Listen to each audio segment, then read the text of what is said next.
Hello everyone, Sick107 here. Well, another month has passed, and that means, of course, another Blu-ray collection haul, which, yeah, this is all I got.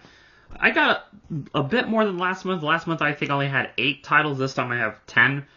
Because, I just didn't get as much as I usually do, so, but I think I still got some pretty good selections, and I guess I'm going to do this by, oldest to newest, as in oldest film to newest film. So yeah, let's go ahead and get started. First I got 2 Criterions, and ironically they're both from the 1920s, and they both involve Charlie Chaplin, funny enough. First up, from 1923, we have A Woman of Paris. Don't know much about this movie, but apparently Charlie Chaplin directed it, so that's enough to get me somewhat interested, so yeah. And then I got a movie that he does star in, and that is The Circus.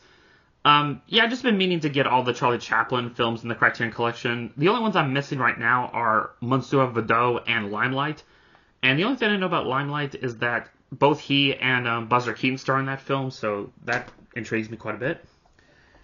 And then onto the regular Blu-rays I got. I just want to mention that these 6 right here I actually ordered all together because they were like the cheapest ones. I was just looking to see what were the cheapest Blu-rays to get. Also, because so really big announcements. I have, according to my Letterboxd account, because I do log all the films I own, I now have reached 2,000 films. Yes, I own 2,000 films in my collection. That doesn't count the 150 or how many TV shows I own. So, yeah.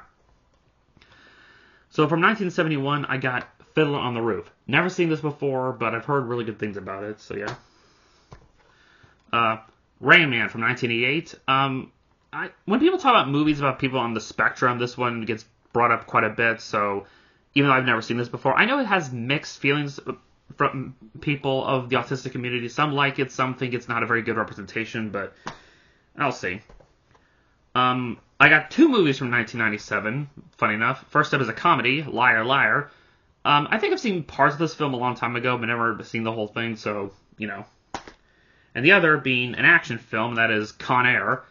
I know this film isn't, like, amazing or anything, but from what I've seen on TV, it's one of those kind of really cheesy, fun 90s action films, so looking forward to revisiting that one. From 2009, an animated film that I'm only just now getting, and that is Cloudy with a Chance of Meatballs.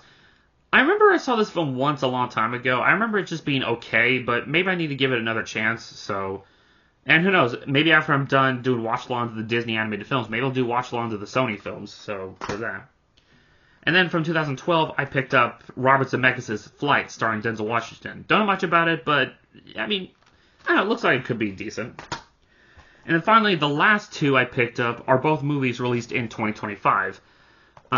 This year. Finally, I picked up some 2025 releases. First up is a movie I did get to see in theaters, and it's the animated film The King of Kings, based on the short story by Charles Dickens. I know this film got mixed reviews when it came out. For me, I thought it was okay.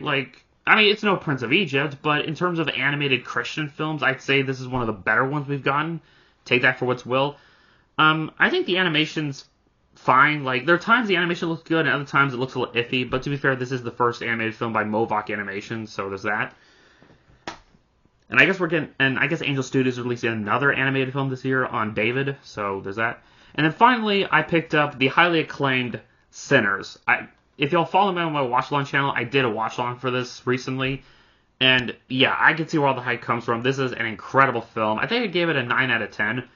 But I'm almost tempted to give it a 10. Maybe on a rewatch that might happen. But yeah, definitely Ryan Coogler's best film, and definitely one of the best films of the year so far. So it's definitely got my vote for the Oscars.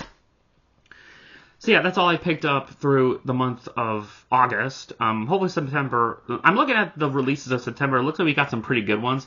Of course, we got the Criterion releases of both Flow and Isle of Dogs. I'm looking forward to those. Don't know if I'll get them this month, though. I might wait till November for the 50% off sale. But yeah, this is a pretty quick one. I just want to get this out because it is the beginning of the month.